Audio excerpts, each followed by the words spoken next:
What we hope to accomplish now is helping you understand how to use subtraction, especially when we're subtracting with negative numbers.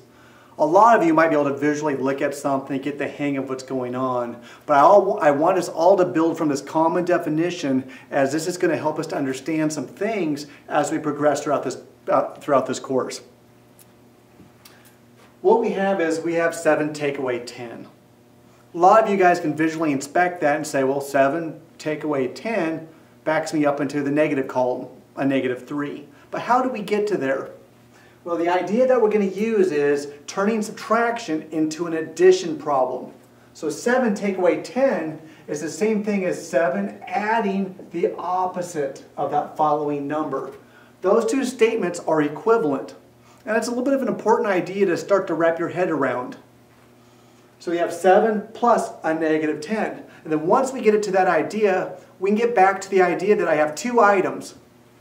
I have a $7 paycheck and I have a $10 bill. I have two of those. I add them together. Where am I at? I'm at -3. Again, most of you were able to look at 7 take away 10 and say, well, that's -3. I understand that and have no problem with that. But please, if you can, get the idea that we're adding the opposite. 5 take away a -6. What's going on there?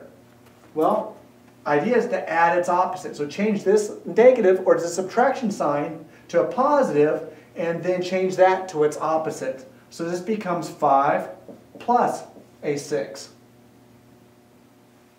And that becomes 11. It's not as easy to see that 5 take away a -6 is 11, but adding its opposite shows that it's 11.